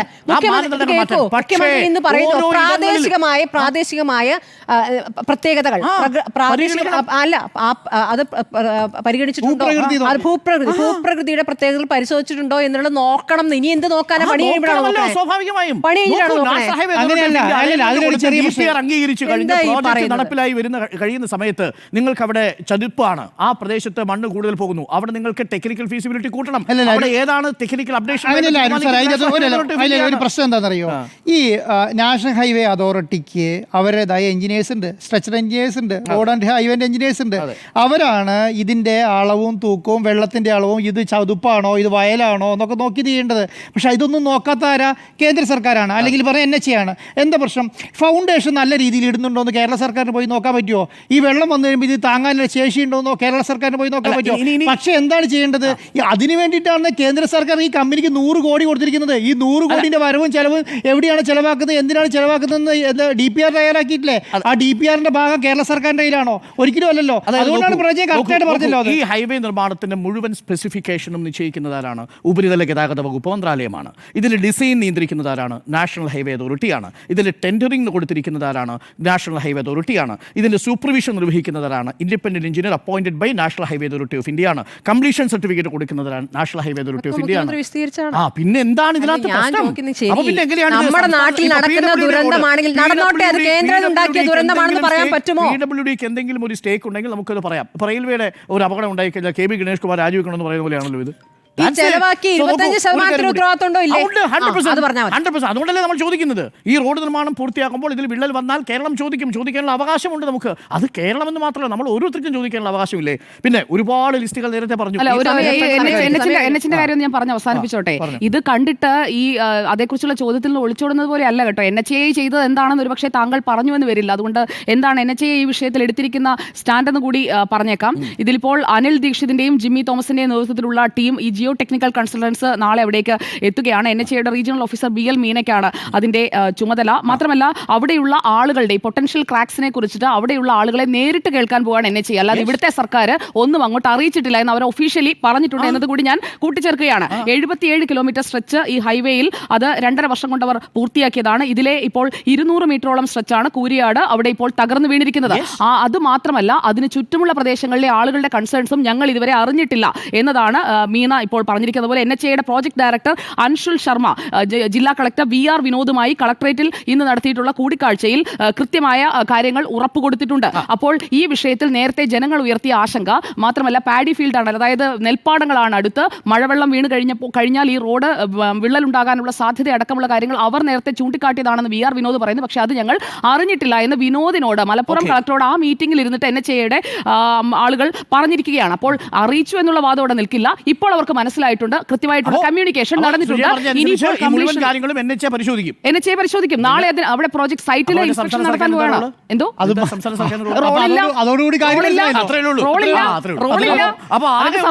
ഈ 6000 കോടി കൊടുത്ത് 25% കൊടുത്ത പദ്ധതി നടപ്പിലാക്കാൻ രാഷ്ട്രീയ ഇച്ഛാശക്തി കാണിച്ചു. ദേശീയപാത വികസനം തടസ്സം നിന്ന UDF സർക്കാരിനെ പോലെയല്ല LDF സർക്കാർ നടപ്പിലാക്കി. തീരദേശ പാത വരുന്നു, മലയോര പാത വരുന്നു. നീതി ആയോഗിന്റെ റാങ്കിങ്ങിൽ 1ാം സ്ഥാനത്തല്ലേ? കേന്ദ്ര സർക്കാരല്ലേ നീതി ആയോഗ് നിയന്ത്രിക്കുന്നത് അല്ലേ സുജയ? നീതി ആയോഗിൽ ആരോഗ്യ സൂചികയിൽ കേരളം ഒന്നാമതല്ലേ? ഈസ് ഓഫ് ഡൂയിങ് ഒന്നാമതല്ലേ? ആ കൊമേഴ്സ് മിനിസ്റ്റർ കൊടുത്തിരിക്കുന്നത് വ്യവസായ സൗഹൃദമായ നിലയിലേക്ക് മാറ്റാൻ ഒന്നാം സ്ഥാനത്തല്ലേ? സുസ്ഥിര വികസന സൂചികയിൽ കേന്ദ്ര സർക്കാർ കൊടുത്തിരിക്കുന്ന കണക്കല്ലേ?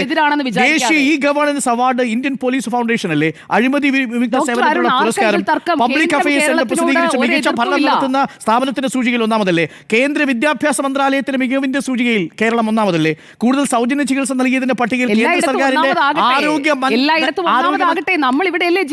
പുരസ്കാരം കേരളത്തിലല്ലേ? കേന്ദ്ര സർക്കാരിന്റെ ബയോശ്രേഷ്ഠ പുരസ്കാരം 69% കേരളത്തിനല്ലേ? 2021 2022 world travel market 2023 New York times തിരഞ്ഞെടുത്ത ലോകത്ത് കണ്ടിരിക്കേണ്ട 52 ടൂറിസം ഇടങ്ങൾ ഈ കേരളത്തിലല്ലേ?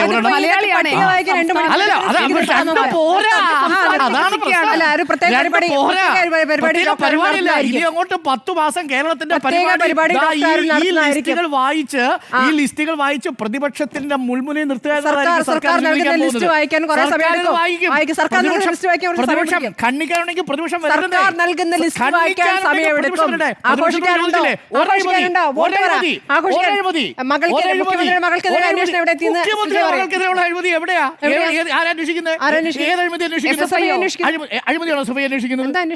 അഴിമതിയാണോ എസ് എഫ് ഐ അന്വേഷിക്കുന്നത്? അഴിമതി സാമ്പത്തിക തട്ടിപ്പുമായി ബന്ധപ്പെട്ട 2 കമ്പനികൾ തമ്മിലുള്ള വിഷയമല്ലേ എസ് എഫ് ഐ അന്വേഷിക്കുന്നത്?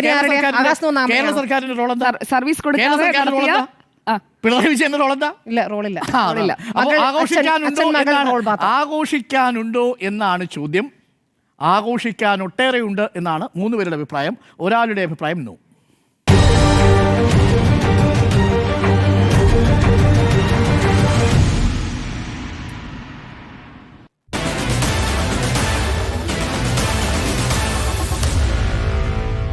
Meet the editors.